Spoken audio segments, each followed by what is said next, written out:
إلا بالله العلي العظيم. أعوذ بالله السميع العليم من الشيطان اللعين الرجيم. بسم الله الرحمن الرحيم. الحمد لله الذي لا يبلغ مدحته القائلون ولا يحصي نعماءه العادون، الذي ليس لصفته حد محدود ولا نعت موجود. ثم الصلاة والسلام على الرسول المسدد المصطفى الأمجد، أعني أبا القاسم محمد.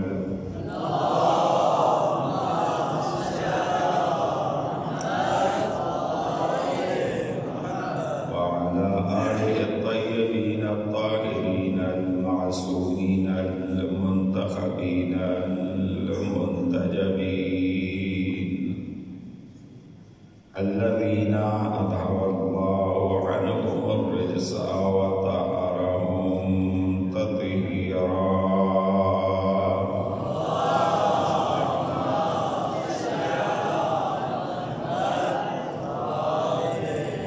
واللعن الدائم على أعدائهم أجمعين من يوم عداوتهم إلى يوم الدين. أما بعد، فقد قال الله سبحانه وتعالى في كتابه المجيد وفرقانه الحميد وقوله الحق. بسم الله الرحمن الرحيم. يا أيها الذين آمنوا اتقوا الله وكونوا مع الصادقين. صلوات.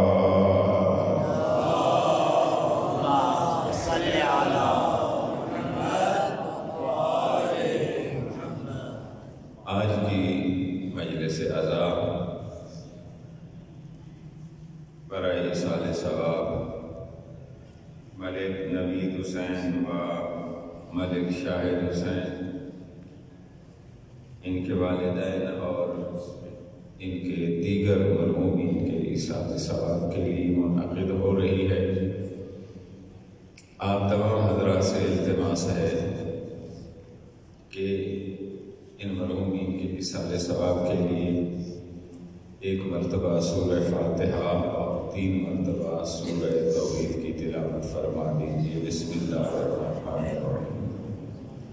الحمدللہ رب العالمین الرحمن الرحیم مالک یوم الدین، ایاک نعبد و ایاک نستعین، اهدنا الصراط المستقيم صراط الذين أنعمت عليهم غير المغضوب عليهم ولا الضالين. بسم الله الرحمن الرحيم. قل هو الله أحد الله الصمد لم يلد ولم يولد ولم يكن له كفوا أحد. بسم الله الرحمن الرحيم. قل هو الله أحد الله الصمد لم يلد ولم يولد ولم يكن له كفوا أحد. بسم الله الرحمن الرحيم. قل هو الله أحد الله الصمد لم يلد ولم يولد ولم يكن له كفوا أحد. ربنا تقبل منا إنك أنت السميع العليم، بجاه محمد وأهل بيته الطيبين الطاهرين. صلوات بآواز بلند.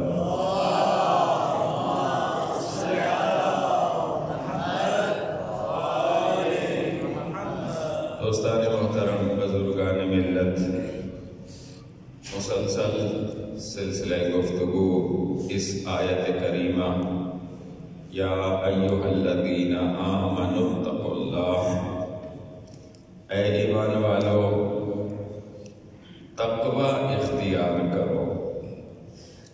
میں نے بڑا سوچ سمجھ کے اس کا ترجمہ کیا ہے، تقوی اختیار کرو اللہ کا۔ لیکن اگر تھوڑا سا دقیق دیکھا جائے تو اس کا ترجمہ یہ بنتا ہے، اے ایمان والو ڈرو اللہ سے۔ آپ کو تقریباً شیعہ سنی جس کا ترجمہ قرآن مجید بھی آپ ملاحظہ فرمائیں گے یہی ترجمہ لکھا ہوا ملے گا، اے ایمان والو ڈرو اللہ سے۔ ڈرنا چاہیے نا اللہ سے؟ نعوذ باللہ، اللہ کیا کوئی ڈراؤنی چیز ہے؟ کتنا کو اللہ سے ہمیں ڈرنا چاہیے۔ اچھا سچی بات یہی ہے، جیسے کم پڑھے لکھے مولویوں نے اتقوا اللہ اتقوا اللہ اتقوا اللہ، اس کا یہی ترجمہ کیا، اللہ سے ڈرو۔ بچپن سے ہم یہی ترجمے سنتے آئے، اللہ سے ڈرو۔ ڈرا ڈرا کے ہم اس منزل پر لے آئے، بعض بندے اتنے زیادہ ڈر گئے کہ جس گلی میں مسجد ہے اس گلی سے ہی نہیں گزرتے۔ کیا خیال ہے؟ ادھر ہم یہ بتاتے ہیں لوگوں کو اللہ رحمان بھی ہے، اللہ رحیم بھی ہے، سبحان من سبقت رحمتہ غضبہ، پاک اور منزہ ہے وہ اللہ جس کے غضب کے آگے آگے اس کی رحمت چلتی ہے۔ ارحم الراحمین۔ دیکھیے میرے محترم، روزانہ ہم 5 نمازیں پڑھتے ہیں اور ہماری نماز کے بارے میں شیعہ سنی کے درمیان متفق بین الفریقین حدیث ہے، لا صلاۃ الا بفاتحۃ الکتاب۔ کوئی بھی نماز اس وقت تک نماز ہی نہیں ہے جب تک اس میں سورہ فاتحہ نہ پڑھی جائے۔ اور پھر سورہ فاتحہ میں اللہ اپنے دربار میں کھڑا ہو کر کہتا ہے، میرے بندے سب سے پہلے اقرار کر بسم اللہ الرحمن الرحیم، اس اللہ کے نام سے شروع کر رہا ہوں جو رحمان بھی ہے رحیم بھی ہے۔ اپنی رحمانیت اور رحیمیت کا اعتراف لے لیا، بس کافی تھا نا ایک رکعت میں؟ کہا نہیں، اس کے بعد بلا فاصلہ پھر پڑھو الحمدللہ رب العالمین، تمام تعریف ہے اس اللہ کے لیے جو پوری کائنات کا پالنہار ہے، رب ہے۔ پھر کہا پھر اقرار کرو الرحمن الرحیم، وہ جو رب العالمین ہے، وہ جو مالک یوم الدین ہے، وہ رحمان بھی ہے اور رحیم بھی ہے۔ ہم تو روزانہ نماز میں یہ سبق پڑھتے ہیں کہ وہ بڑا کریم رب ہے، علماء کرام، طلاب اعظام، وہ بڑا رحمان ہے، بڑا رحیم ہے، اور ادھر مولوی ہمیں ڈراتا ہے اتقوا اللہ، اللہ سے ڈرو۔ وہ تو قرآن میں جگہ جگہ یا ایھا الانسان ما غرک بربک الکریم، اے انسان کس چیز نے تجھے اپنے کریم رب سے دور کر دیا ہے۔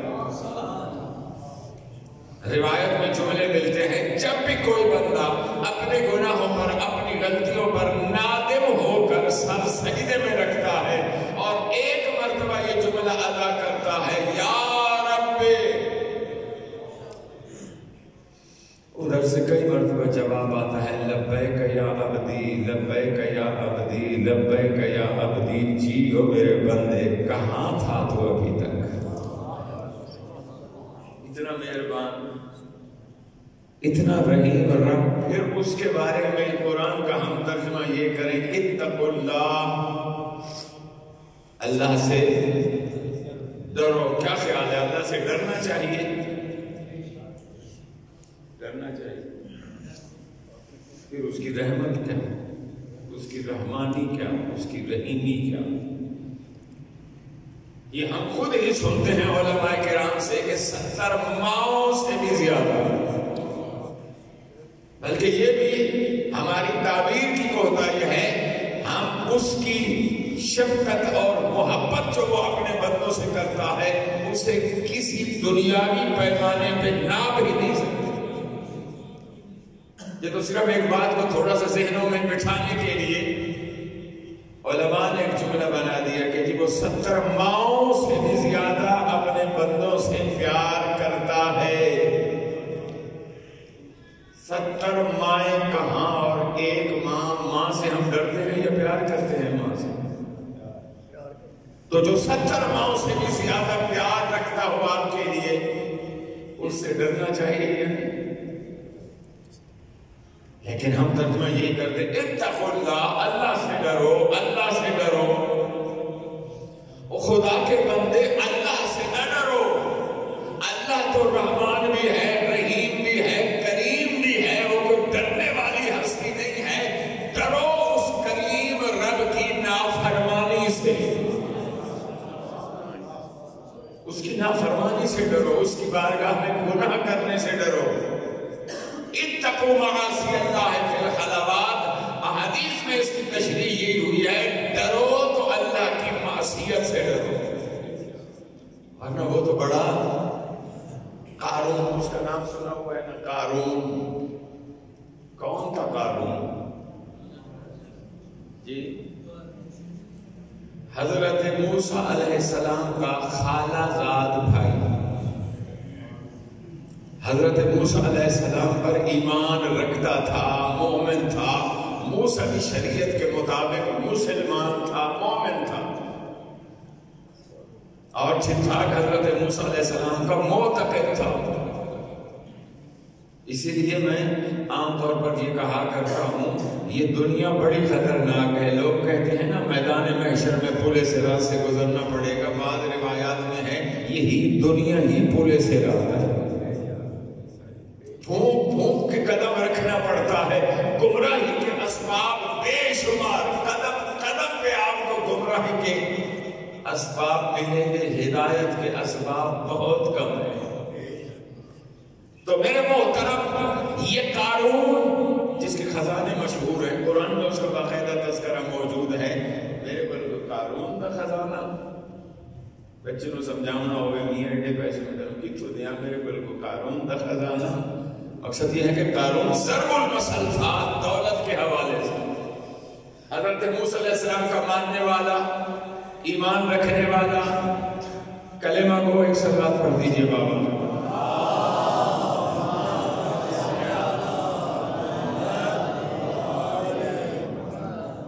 میری باتوں سے آپ بور تو نہیں ہو رہے؟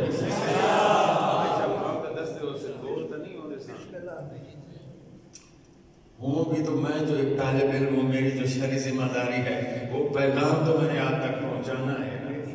ہر کوشش یہ کریں ثواب کی نیت سے بیٹھیں، یہ اس مجلس ادا کو عبادت سمجھ کے تشریف رکھا کریں، آپ کا ایک ایک سانس عبادت میں شمار ہو، اور ڈبل عبادت ہے۔ مسجد اللہ کے گھر میں بیٹھے ہوئے ہیں، دوسرا اس مسجد اللہ کے گھر میں تذکرہ ہو رہا ہے ان ہستیوں کا، ان ہستیوں کے فرامین پڑھے جا رہے ہیں جن کے صدقے میں اللہ نے یہ پوری کائنات بنائی۔ قارون مومن آواز بلند سلام،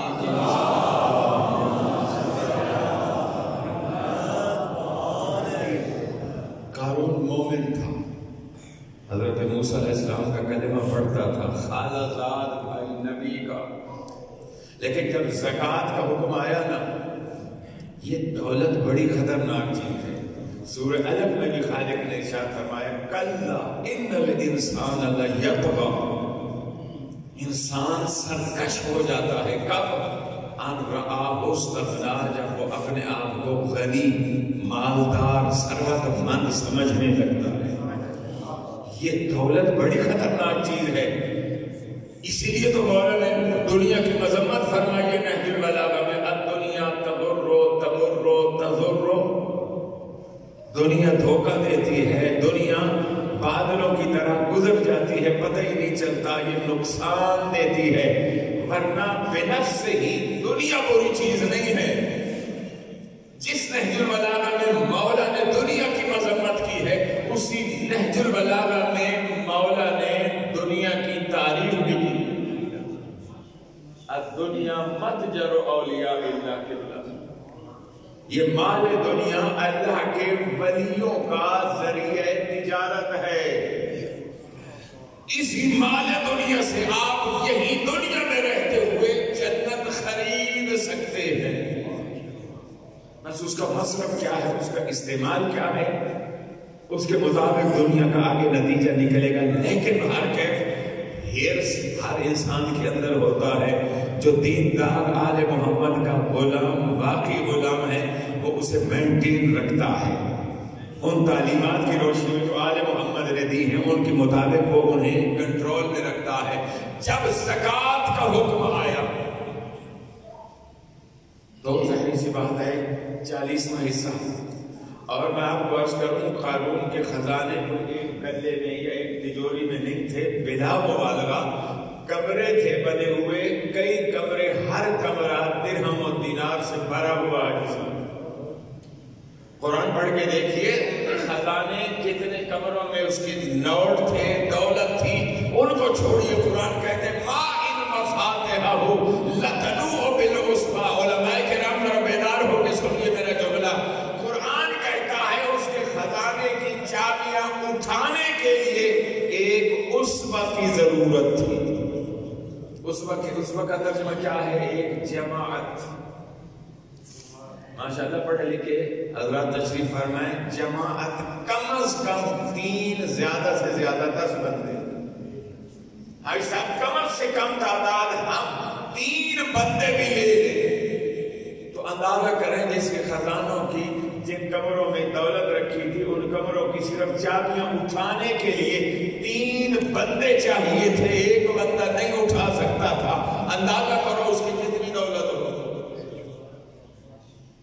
جب زکوٰۃ کا حکم آیا وہاں تو ٹھیک ہے جناب، یا نبی اللہ آپ کا حکم سارا، اور میں بھی جا کے حساب کرتا ہوں، زکوٰۃ لا کے آپ کی خدمت میں پیش کر دیتا ہوں. پہلا کمرہ کھولا، اس میں سے 40واں حصہ نکالا، ایک جگہ رکھ دیا. دوسرے کمرہ، تیسرا کمرہ، چوتھا کمرہ، ایک ایک کمرے سے دولت نکال کے یہاں ڈھیر لگاتے جا رہے ہیں. جب سارے کمروں سے دولت کا 40واں حصہ یہاں نکال کے رکھ دیا، بلا مبالغہ تاریخ کے لفظ ہے ایک چھوٹی سی پہاڑی بن گئی درہم و دینار. جب پہاڑی بنی تو یہ جو حضرت آدم علیہ السلام کے زمانے سے یہ وعدہ کر کے بڑے ٹھاٹ سے یہ یعنی کیا کہوں چیلنج کر کے نکلا تھا، لَأُغْوِيَنَّهُمْ أَجْمَعِينَ، مالک مجھے مہلت دے، میں تیرے سارے بندوں کو گمراہ کروں. یہ پہنچا وہاں پہ قارون دن رات محنت کر کے تو نے کمایا، تیری جان فشانی، تیری محنت، تیری جد و جہد سے اتنا پیسہ اکٹھا ہوا. اس میں سے یہ جو ایک پہاڑ پیسوں کا ہے کمایا تو نے، یہ چلا جائے گا غربا مساکین میں تقسیم ہو جائے گا. بتا تو نے کیا حاصل کیا؟ کمائے تو، کھائے دوسرے. جب اس نے یہ تبلیغ کی نا، اس کے دل میں خیال ہے واقعی بات تو ایسی ہے، محنت کر کے میں نے کمایا، شب و روز میں نے محنت کی، اتنا پیسہ اکٹھا کیا، کس جرم میں میں یہ پیسہ دوسروں کو دے دوں جو غریب مسکین ہیں وہ خرچ کریں. بس وہیں پر اس کے دل میں بے ایمانی آئی. Horse trading. اس نے ایک عورت ہائر کی، میں کوشش کروں گا پردے سے گزروں، ایک فاحشہ عورت کو ہائر کیا، اسے پیسے دیے. وہ حضرت موسیٰ علیہ السلام کے مجلس واعظ میں آ کر بیٹھی اور اتفاق سے اس دن موضوع مجلس واعظ بھی زنا اور زنا کے نقصانات اور زنا کا جو بدکرداری کا جو جرم ہے اس کی سزا وہ بیان ہو رہی تھی. اللہ کے نبی حضرت موسیٰ علیہ السلام واعظ بیان فرما رہے ہیں، زنا موضوع گفتگو ہے. درمیان خطاب میں وہ عورت مجمع کے درمیان سے کھڑی ہو گئی. اب یہاں اشارے سے سمجھنا ہے آپ لوگوں نے. وہ عورت کھڑے ہو کر کہتی ہے اللہ کے نبی یہ جو آپ زنا کی برائی کو بیان کر رہے ہیں اور اس کی جو سزا بتا رہے ہیں، یہ سزا دوسرے لوگوں کے لیے ہے یا آپ اگر اس جملے کی بلاغت کو آپ لوگوں نے محسوس کیا ہو، سمجھا ہو، بس جیسے ہی اس نے یہ جملہ کہا نا، چہرہ نبوت پر شکن نمودار ہوئی. ایک مرتبہ چہرے پر غصے کے آثار نمودار ہوئے، وہ بھی صرف اس لیے کہ یہ فاحش عورت دامن نبوت کو داغدار کرنا چاہ رہی تھی. اللہ کے نبی نے ایک مرتبہ جلال کے عالم میں بارگاہ قدس میں عرض کی مالک دیکھ لیا نا قارون نے کیا کیا میرے ساتھ. اب قارون میرے اوپر الزام لگانا چاہتا ہے. ارشاد رب العزت ہوا، اے میرے نبی یہ زمین میں تیرے کنٹرول میں دے رہا ہوں. زمین کو حکم دے، زمین قارون کو غرق کر دے گی، نگل جائے گی. ہماری طرف تو یہ معمول ہے، اب مجھے نہیں پتا یہاں یہ ہے یا نہیں ہے. ہماری طرف اگر کسی کو توہین آمیز لہجے میں بلانا ہو تو کیا کہتے ہیں؟ کسی کی بات کو اہمیت نہ دینی ہو تو کہا جاتا ہے کیا نہ پیاؤ فلانے دیا پتر. ادھر پتہ نہیں ہے اس طرح کا کوئی انداز خطابت.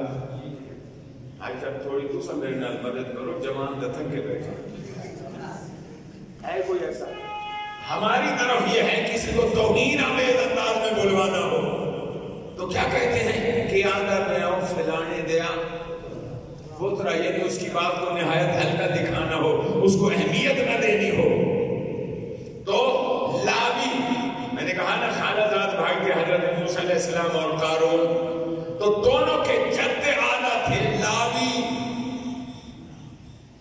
یہ ذہن میں رکھیے، حضرت موسیٰ علیہ السلام کے ابن اللاوی بنے، قارون بھی ابن اللاوی بنے، لاوی کے بیٹے. اب اگر ہم قارون کو توہین آمیز انداز میں خطاب کرنا چاہیں تو کیا کہیں گے؟ ماذا تقول یا ابن اللاوی، اور لاوی کے بیٹے کیا کہہ رہے ہو؟ اچھا، اللہ نے جب حکم دیا حضرت موسیٰ علیہ السلام غیظ کے عالم میں، غضب کے عالم میں ہیں، زمین کو حکم دیا زمین قارون کو نگل جا. حکم الہی تھا، امر الہی سے قارون گھٹنوں تک زمین میں دھس گیا.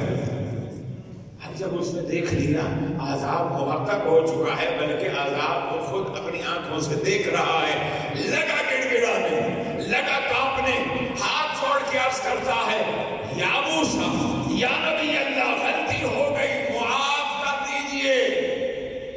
آئندہ ایسی غلطی نہیں ہوگی.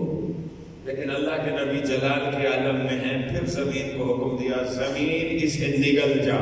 کمر تک زمین میں دھس گیا، پھر گڑ گڑانے لگا، پھر معافی مانگنے لگا، یا نبی اللہ خطا ہو گئی، غلطی ہو گئی، معاف کر دیجئے. لیکن اللہ کے نبی جلال کے عالم میں ہے، ہر دفعہ جب وہ گڑ گڑاتا ہے اسے کیا کہتے ہیں؟ ماذا تقول یا ابن اللاوی، اور لاوی کے بیٹے کیا کہہ رہے ہو؟ یعنی اہمیت نہ دینے کے لیے اس کو ایک توہین آمیز انداز میں خطاب کر کے کہہ رہے ہیں ماذا تقول یا ابن اللاوی. وہ گڑ گڑا رہا ہے، ادھر سے کہا جا رہا ہے ماذا تقول یا ابن اللاوی، او لاوی کے بیٹے کیا کہہ رہے ہو. پھر زمین کو خطاب کیا، سینے تک دھس گیا. آخری مرتبہ گڑ گڑایا، اللہ کے نبی معاف کر دیجئے، غلطی ہو گئی، خطا کار ہو، خطا پر نادم ہو، شرمندہ ہو. لیکن اللہ کے نبی جلال کے عالم میں ہے، ماذا تقول یا ابن اللاوی، او لاوی کے بیٹے کیا کہہ رہے ہو. زمین کو حکم دیا، قارون اپنے خزانوں سمیت زمین میں دفن ہو گئے. گڑ گڑاتا رہا، روتا رہا. ایک عام ذاکر دادنا حضرت موسیٰ علیہ السلام بڑا کبڑی نبی ہے. یہ ان کی ایک غلط قضاوت ہے. کوئی بھی نبی اپنے جذبات سے بے قابو نہیں ہوتا. غلط تصویر پیش کی گئی حضرت موسیٰ علیہ السلام کی. اس مقام میں کوئی بھی نبی ہوتا یہی ری ایکشن ہوتا. حضرت موسیٰ علیہ السلام بد دعا کی، قارون خزانوں سمیت غرق ہو گیا. اگلے دن جب کوہ طور پہ مناجات کے لیے گئے، مناجات اپنے رب سے گفتگو کرنے کے لیے پہلے جب جاتے تھے کہتے تھے یا رب، ادھر سے جواب آتا تھا لبیک یا عبدی، جی او میرے بندے بول کیا کہنا چاہتا ہے. آج جب قارون کے غرق ہونے کے بعد کوہ طور پہ گئے مناجات کے لیے، جیسے یہ جملہ کہا نا یا رب، ادھر سے جواب آیا ماذا تقول یا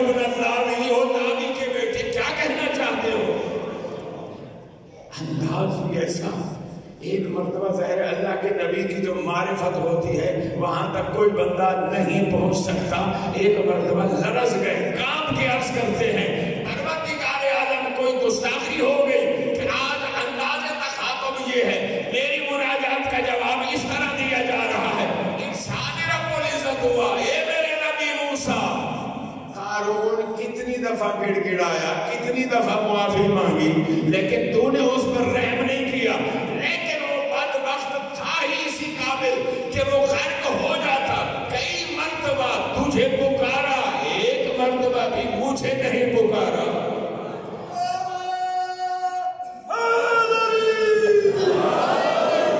میری مطلب کیا ہے, اگر ایک مرتبہ بھی مجھے پکار لیتا تو میں کریم رب اسے معاف کر دیتا.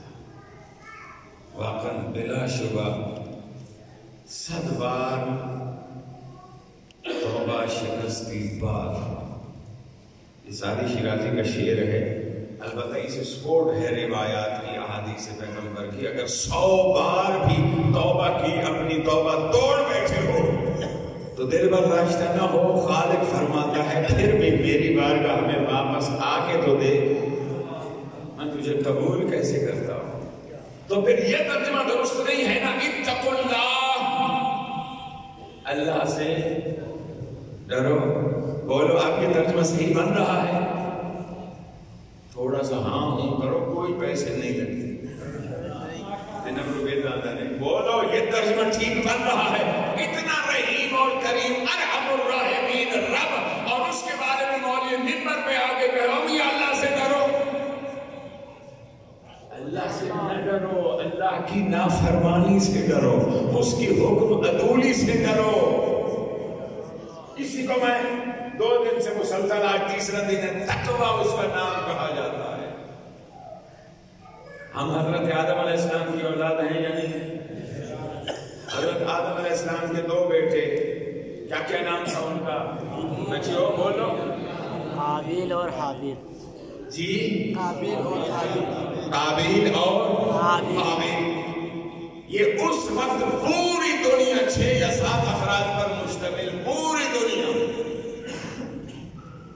اب یہاں پر مختلف روایات ہیں کہ دونوں میں جانشینی کے مسئلے میں تھوڑی رنجش ہوئی کہ بابا کا جانشین کون بنے گا.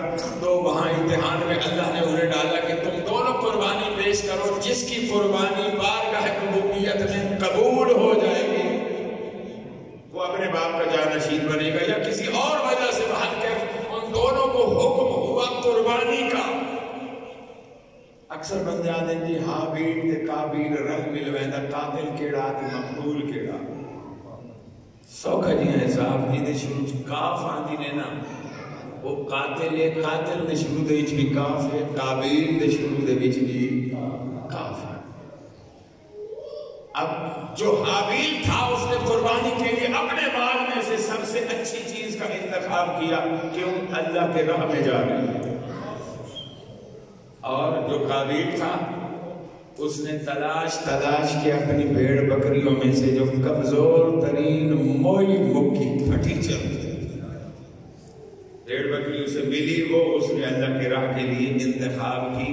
بڑی معذرت کے ساتھ یہاں سے 2 مزاج چلے, ایک حابیلی مزاج, ایک قابیلی مزاج. جو بھی اللہ کی راہ میں دینے کے لیے سب سے اچھی چیز کا انتخاب کرے وہ سمجھ لے جد, وہ ہمارے جد ہی بنتے ہیں نا, اپنے جد حابیل کی سنت پہ عمل کر رہا ہے. اور جو تلاش کر کے مری منہ کی چیز راہ خدا میں دینا چاہے وہ سمجھ لے وہ بھی اپنے جد قابیل کے طریقے پر چل رہا ہے.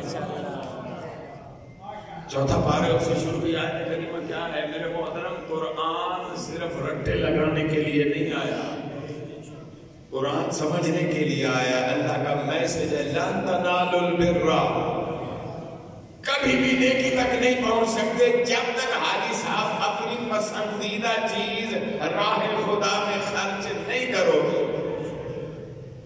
تو حضرت حابیل نے سب سے اچھا جانور, قابیل نے مریل قسم کا جانور ڈھونڈ کے پہاڑ کے اوپر لے جا کے رکھا, اوپر سے آگ آئی, حابیل کے جانور کو آگ اٹھا کے لے گئی, مطلب حابیل کی قربانی قبول ہو گئی. قابیل کی قربانی قبول نہیں ہوئی.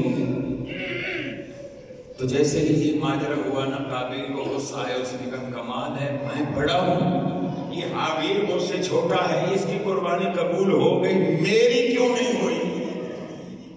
اب اس نے ارادہ کیا کہ میں قتل کر دوں انہیں.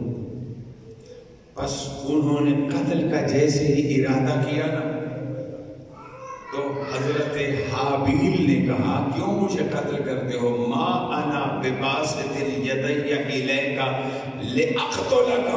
وہ قتل کا ارادہ کر رہا ہے، لیکن جناب حابیل آدم کے ہی بیٹے ہیں دونوں، وہ کہہ رہے ہیں تو جو میری طرف بڑھ رہا ہے مجھے قتل کرنے کے لیے، اس کے باوجود بھی میں تیری طرف قتل کرنے کے لیے ہاتھ نہیں بڑھاؤں گا. یہاں سے دو مزاج کریٹ ہوئے، ایک قابیلی مزاج، ایک حابیلی مزاج.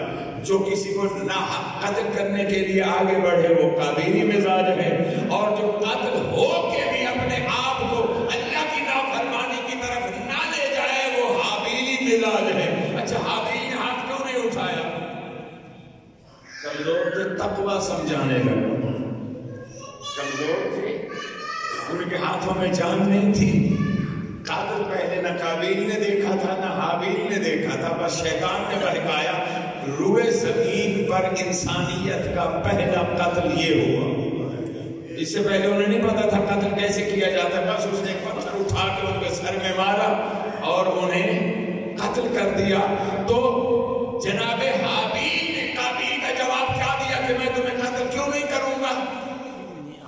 انی اخاف اللہ رب العالمین، کیونکہ میں اپنے اللہ جو عالمین کا رب ہے اس کی نافرمانی سے ڈرتا ہوں. یہی تقویٰ ہے. اور قتل ہو کے بھی دنیا سے جاتے جاتے روح کے قفس عنصری سے پرواز کرنے سے پہلے پیغام دے گئے، اے میرے بھائی قابیل، یہ بھی ذہن میں رکھو کہ قربانی جو تیری نہیں قبول ہوئی میری ہوئی، وہ اس لیے کہ انما یتقبل اللہ من المتقین. اللہ متقیوں کے عمل کو قبول کرتا ہے، ہر ایک کے عمل کو قبول نہیں کرتا. تقویٰ 2 دن سے یہی گفتگو ہو رہی ہے. ایک مزیدار بات، امام جعفر صادق علیہ السلام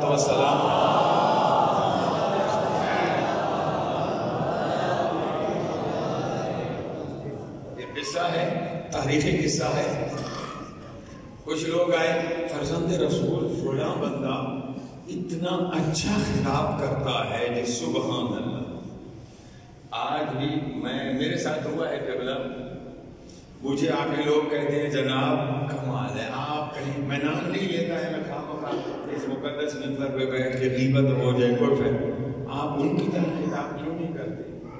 اور وہ ان جن کا مجھے مشورہ دیا جا رہا ہے کہ جناب کہیں آپ ان کی طرح خطاب کرتے نا تو بڑا مزہ آتا تھا. اور وہ جو ان ہیں وہ میرے پاس فیصلہ باد جامع علوم اسلامی میں پڑھتے رہے. علماء کرام کو ہدایت النحو سے چھوڑ کے بھاگ گئے تھے، ہدایت النحو سے آگے بڑھے نہیں تھے.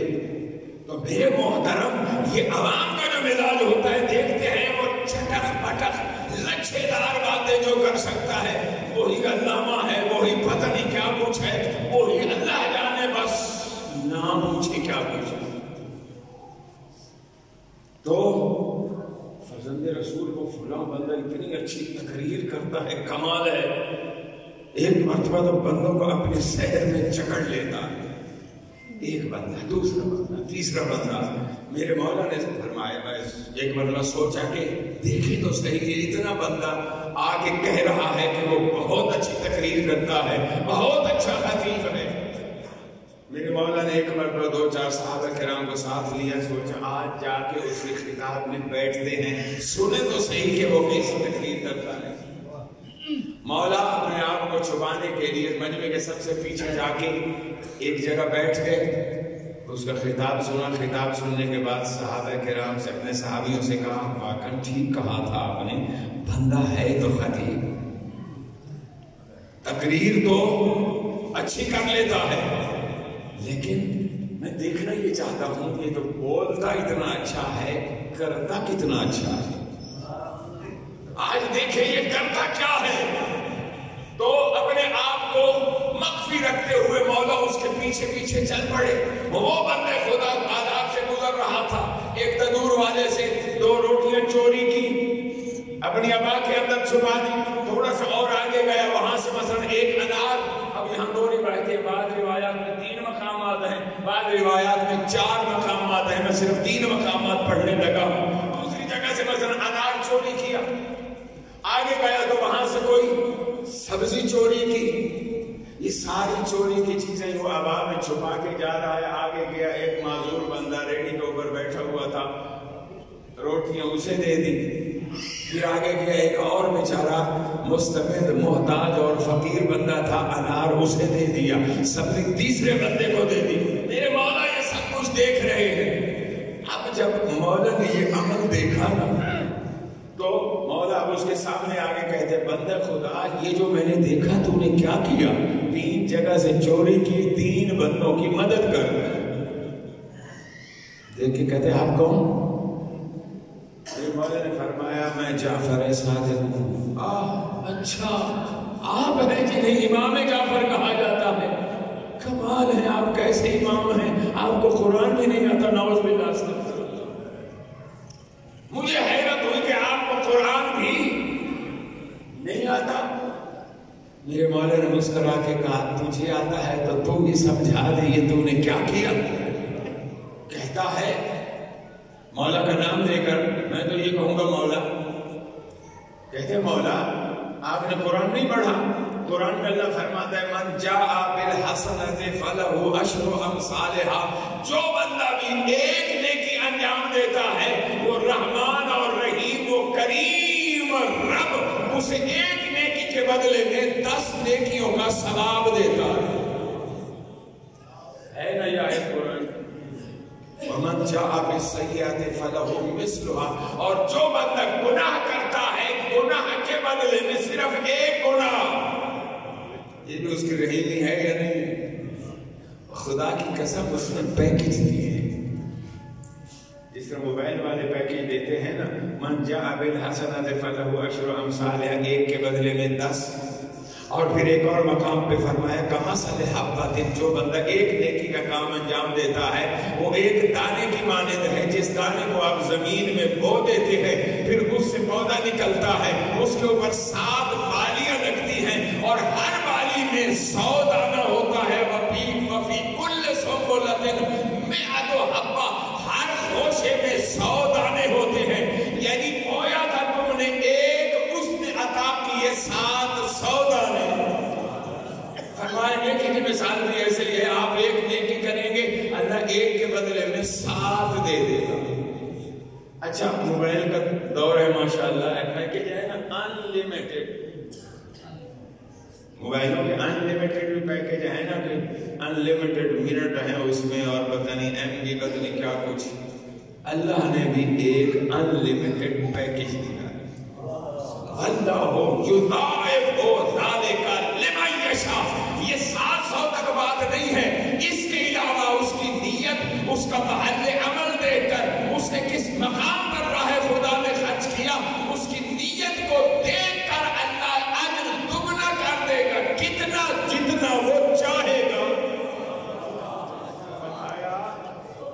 نہیں ہے کتنا، تو اب وہ بندہ میرے مولا کو سمجھا رہا ہے اللہ ایک نیکی کے بدلے میں 10 کا ثواب دیتا ہے، اگر ایک برائی انجام دو تو ایک برائی کے بدلے میں 1 برائی۔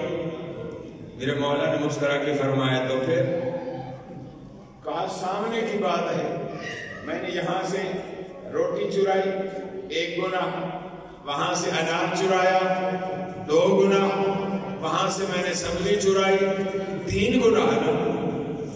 یہ میں لے کے آیا، پہلے مستحق پہلے فقیر کو میں نے دیا 1 نیکی، اللہ نے وعدہ کیا 10 دوں گا، 10 نیکیاں یہ ہو گئی، دوسرے کو انار دیا 10 وہ ہو گئی، تیسرے کو میں نے سبزی دی 10 دیا 30 ہو گئی نا۔ اب وہ بیٹھ کے جناب مہد کا حساب کر رہے، اس نے کہا نیکیاں میں نے کمائی 30،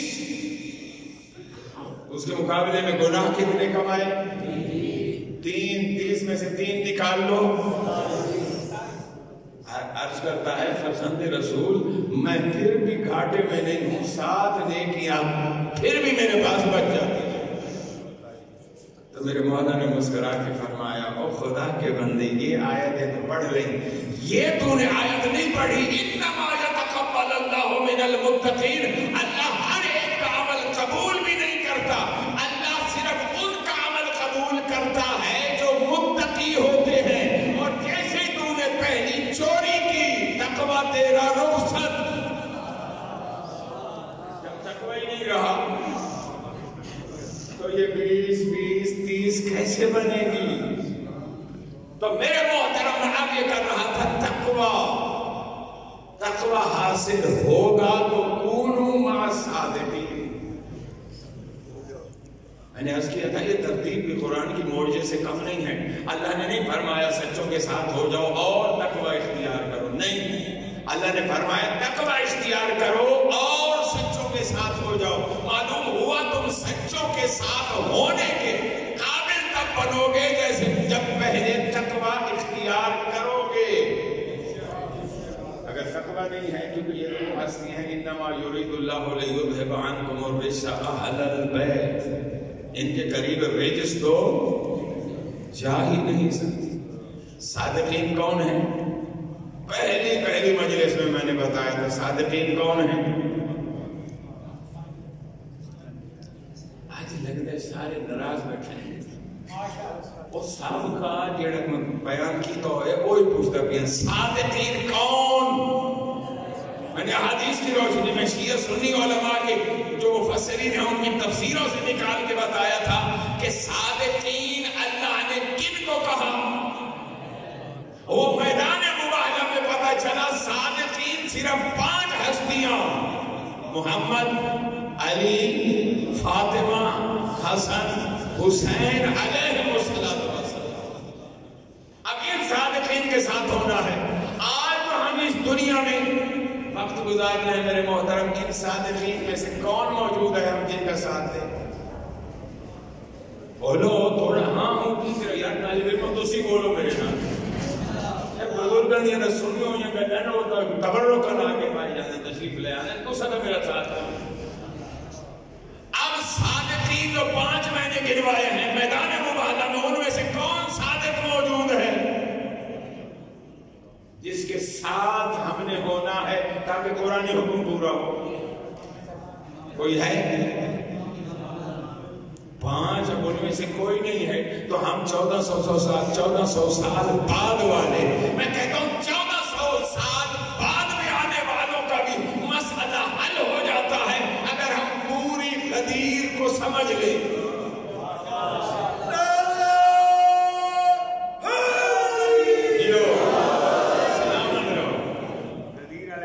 نہیں کرنا وہ انشاءاللہ پھر کدی موقع ملیا تھا غدیر بھی میں نے پڑھن دا وال آندا.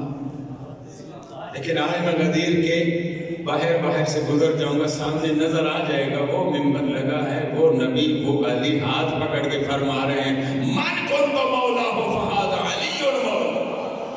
دور سے نظارہ کروا دوں گا. لیکن آج یہ بتانا چاہتا ہوں، مجھے بتاؤ میدان غدیر خم میں کیا پیغمبر اکرم نے صرف یہ فرمایا تھا من کنت مولا ہو فہذا علی المولا؟ 2.5 گھنٹے کا کم از کم 2.5 گھنٹے کا خطبہ غدیر ہے پیغمبر خاتم. اور بڑی مزے کی بات یہ ہے خطبہ غدیر آپ کو کہیں پورا ایک کتاب میں نہیں ملے گا. کوئی ٹکڑا اس کتاب میں ہے، ذرا سمجھیے گا یہ باریکی کیا ہے. کوئی ٹکڑا اس کتاب میں ملے گا، کوئی ٹکڑا اس کتاب میں ملے گا، کوئی ٹکڑا اس کتاب میں ملے گا. جیسے میرے خطاب کی کوئی بات اس بندے کو یاد ہوگی، کوئی اس کو، جسے نہیں یاد کیوں اس وقت کے سوچوں میں گم تھا. اگلا ٹکڑا اسے، تیسرا اس کو نہیں یاد کیونکہ وہ وہاں سوچوں میں گم تھا. یہ ایسا ہوتا ہے. یہ کیوں ٹکڑے ٹکڑے خطبے غدیر؟ پتہ ہے کیوں؟ اس لیے کہ پہلے جب بھی پیغمبر خاتم منبر پہ آیا کرتے تھے تو اکیلے منبر پہ آیا کرتے تھے. یہ واحد موقع ہے کہ جہاں پیغمبر خاتم اکیلے نہیں آئے، اپنے ساتھ کسی اور کو بھی بٹھا لیا، اور آج نفسیاتی طور پر ایک ایک بندہ پیغمبر کو بھی دیکھ رہا ہے، ادھر بھی دیکھ رہا ہے کہ تم نفسیاتی طور پہ پیغمبر کے خطبے کی طرف متوجہ ہیں، کچھ لفظ ذہن سے گزرے، اچانک پھر خیال آیا ہے آج انہیں ساتھ کیوں بٹھایا ہوا ہے؟ وہ جتنا عرصہ ذہن غائب ہے، پیغمبر کا خطبہ تو رکنا تو ہے نہیں، جتنے لفظ سنے وہ یاد کر لیے، جہاں امام علی کی طرف اٹکا ہوا تھا۔ ایک مرتبہ حضرت ابو بکر بڑی محبیت کے عالم میں مولا علی بن ابی طالب کو چہرے کی طرف دیکھ رہے تھے، ساتھ ہی بیٹھی ہوئی تھی بیٹی پوچھتی ہے بابا جان پہلے علی کو کبھی نہیں دیکھا، اسٹیج سیکرٹری صاحب ذرا جاگو، میں آگے نعرے علی تقریر والے پاس سے بھی پوچھتی ہے بابا جان کیا پہلے علی بن ابی طالب کو نہیں دیکھا کبھی؟ عرض کرتی ہیں دیکھا ہے، پھر کیوں اتنی محبیت کے عالم میں علی کے چہرے کو دیکھے جا رہے ہیں؟ ایک مرتبہ کہتے ہیں بیٹا تمہیں نہیں پتا، نبی نے فرمایا ہے النظر الی وجہ علی عبادہ، علی کے چہرے کو دیکھنا عبادت ہے۔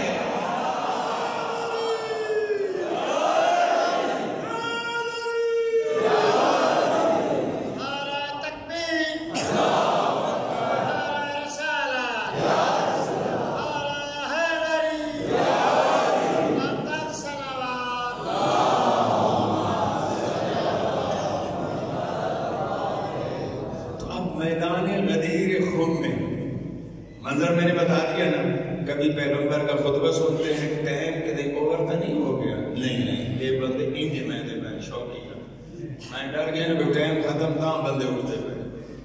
ایک صلوات پڑھ دیجئے بابا سے۔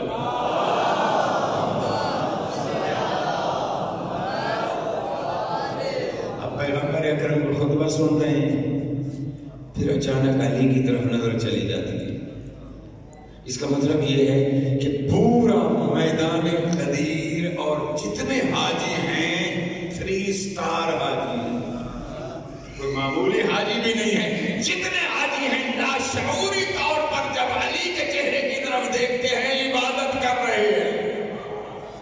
اچھا پیغمبر خاتم نے وہاں فرمایا تھا اے میرے ساتھیوں میرے لیے منبر بناؤ، پیغمبر خاتم کو پتہ نہیں تھا لب و دک سارا غدیر ایک تالاب تھا، وہ بھی اس وقت خشک ہو چکا تھا، اس میں پانی بھی نہیں تھا، ظاہر ہے جہاں پانی نہ ہو نہ وہاں سبزہ ہوتا ہے، نہ کوئی درخت ہوتا ہے، نہ کوئی چرند نہ کوئی پرند، لب و دک سارا۔ پیغمبر خاتم نے کہا میرے لیے منبر بناؤ۔ آصف بن برخیہ تخت بلقیس کتنی دیر میں لے کے آئے؟ آصف بن برخیہ نہ نبی تھے نہ امام تھے۔ یا رسول اللہ اگر منبر ہی چاہیے، چشم زدن میں آپ کا کوئی ایک غلام سلمان جیسا، ابو ذر جیسا مدینہ سے وہ تخت میدان غدیر خم میں لا سکتا ہے، یا رسول اللہ ان صحابہ کرام کو کیوں دوڑایا جا رہا ہے؟ لیکن اس کے باوجود پیغمبر خاتم نے کہا جلدی کرو میرے لیے ایک منبر کا اہتمام کرو، کوئی ادھر دوڑا کوئی ادھر دوڑا، اللہ کرے میری بات پہنچ جائے۔ تھک ہار کے یا رسول اللہ منبر کا بندوبست نہیں ہو سکیا، یا رسول اللہ آپ کو پتا تھا کہ یہ منبر اویل نہیں کر سکتے، یہاں جنگل میں منبر کہاں سے آیا؟ نہ لکڑی ہے نہ آری ہے نہ بسولہ ہے نہ اوزار ہے، پھر یا رسول اللہ انہیں زحمت کیوں دی منبر بنانے کی؟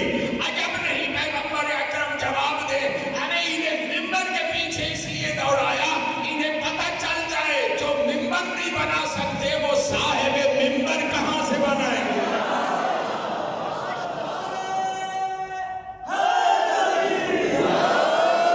منبر ان کے بس کا کام نہیں ہے، وارث منبر کہاں سے بنے؟ اچھا پھر پیغمبر خاتم نے کیا کیا؟ پیغمبر خاتم نے فرمایا یہ جو آپ کے اونٹ ہیں نا ان کے اوپر جو پلان ہیں ان پلانوں کو اتارو ترتیب سے رکھو منبر بناؤ۔ جائیں صاحب آپ ایک پروگرام کرواتے ہیں، یہاں تو ماشاءاللہ لوگ اپنی مرضی سے آتے ہیں اپنی مرضی سے بیٹھے رہتے ہیں، جب دل چاہتا ہے جیسے مولانا صاحب اٹھ کے جا رہے ہیں اٹھ کے چلے جاتے ہیں، سلامت رہیں جی. ایک صلوات پڑھ دیجیے بابا سے.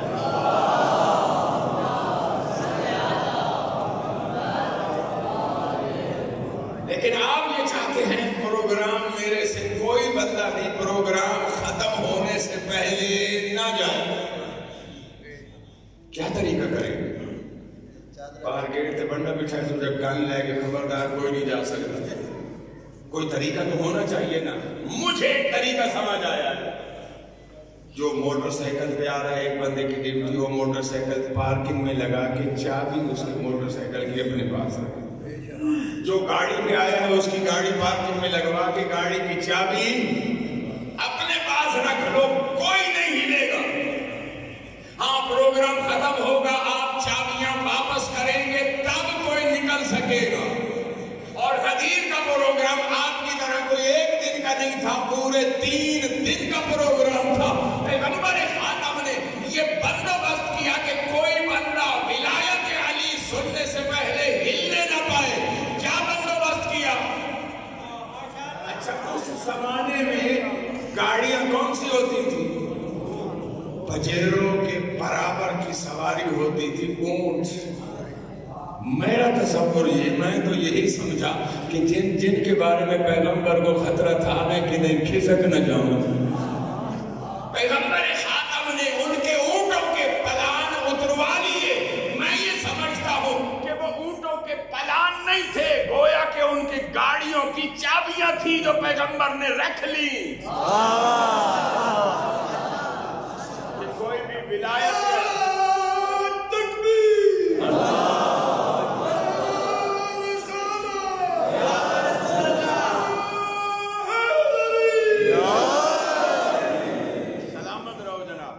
انشاءاللہ میری آواز آخری بندے تک پہنچ سی.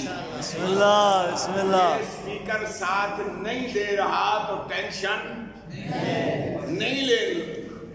یہ ساتھ کیوں چھوڑ گیا ہے پتہ ہے؟ نعرہ تکبیر اللہ اکبر ادھار ہو گیا. یہ ساتھ کیوں چھوڑ گیا ہے پتہ ہے؟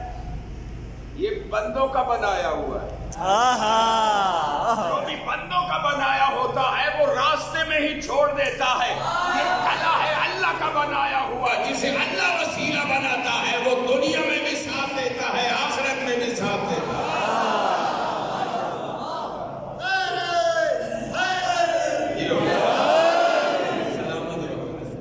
تو اب پیغمبر خاتم نے گویا کہ انہیں پابند کر دیا. اب خطبہ غدیر ہوا. خطبہ غدیر بڑا تفصیل میں روایت حدیث ثقلین تو سنتے ہیں نا. انی تارک فیکم الثقلین کتاب اللہ وعطرتی اہل بیتی. یہ حدیث پیغمبر خاتم نے خطبہ غدیر میں بھی ارشاد فرمائی. اس کو لے کے پھر چلتا ہوں. میرا دل ہے ایک مرتبہ تھوڑا علی علی کرنا لے. پیغمبر خاتم نے خطبہ دیا. خطبے کے بعد پوچھا الستو اولا بکم من انفسکم. کیا میں نبی تمہاری جانوں پر تم سے زیادہ تصرف کا حق رکھتا ہوں یا نہیں؟ سب نے جواب دیا کیوں نہیں یا رسول اللہ. اور اس کے بعد آپ یہ سنتے مولا علی کا ہاتھ پکڑ کے کہا من کنت مولا ہو فہذا علی مولا. سنتے ہو نا؟ کیا سنتے ہو؟ ہاتھ پکڑا اور کہا من کنت مولا ہو فہذا علی مولا. میری کیا مجال. میں ایک چھوٹا سا طالب علم ہوں. سید العلماء آیت اللہ علامہ سید علی ندوی نقل صاحب کے بلا کی تحقیق ہے. ہاتھ پکڑ کے نہیں. علی کے من دیکھیے میرے محترم میں آپ کے سامنے کھڑا ہوں. یہ تھوڑی دیر کے لیے کھڑا ہو. یہاں اگر میں اس بچے کو اٹھا کے اپنے سامنے کروں, اس کا قد چھوٹا میرا قد بڑا ہے نا. اس کو جب سامنے یوں کھڑا کروں گا اس کے جسم کے پیچھے میرا وجود چھپے گا یا نظر آتا رہے گا؟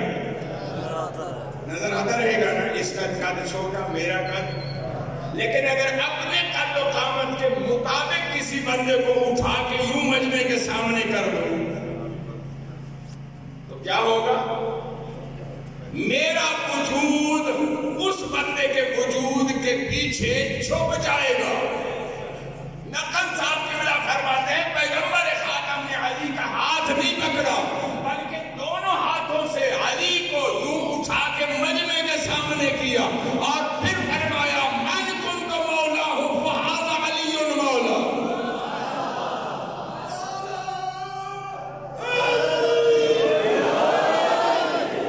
اس کا مطلب کیا ہے؟ دونوں ہاتھوں سے اٹھا کے یوں مجمع کے سامنے کیا. منظر کیا بنا؟ وجود علی کے پیچھے وجود نبی چھپ گیا. گویا کہ پیغمبر خاتم یہ ایک منظر بنا کے بتا رہے ہیں لوگوں دیکھو اگر میں کبھی نظر نہ آؤں تو یہ ہے. یہ لفظ بدل دیتا ہوں لطف آ جائے گا. پیغمبر خاتم یہ نقشہ بنا کے بتا رہے ہیں لوگوں جب شمس سے نبوت غروب ہو جائے گھبرانا نہیں، آفتاب امامت طلوع ہوتا ہے. تو مولا ہو فہذا وہ جیتے نادرہ دا دفتر ہی بڑھنا نہیں تھے وہ میں جی نادرہ دا دفتر نہیں پیا کھولے گا. کیونکہ پیغمبر خاتم نے خیمہ بنایا، 2 اس کے دروازے رکھے، ہر ایک کو حکم تھا اس دروازے سے جاؤ ادھر سے نکل جاؤ. ایک نہیں رکھا کہ گڑبڑ نہ ہو. شناختی کارڈ بن دے میں نے میدان غدیر خم میں شناختی کارڈ بن رہے ہیں. اس دروازے سے جاتے تھے امیر المومنین کہہ کر سلام کرتے تھے، علی کی بیعت کرتے تھے. فی الحال میرا موضوع گفتگو کیا ہے؟ حدیث ثقلین. میں نے عرض کیا ہم نے تقوی اختیار کرنا ہے، صادقین کے ساتھ ہونا ہے. صادقین 5 بتائے گئے تفسیروں میں. مولا امام حسن علیہ السلام سے زمانے کے بعد صادقین کہاں سے لائے؟ جن کا ساتھ ہم دیں، جن کے ساتھ ہم ہو جائیں.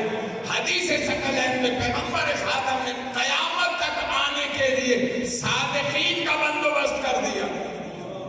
میں تمہارے درمیان 2 ہم وزن چیزیں چھوڑ کے جا رہا ہوں، اللہ کی کتاب اور اپنے اہل بیت. لن یفترقا، یہ ہرگز ایک دوسرے سے جدا نہیں ہوں گے. حتی یردا علی الحوض.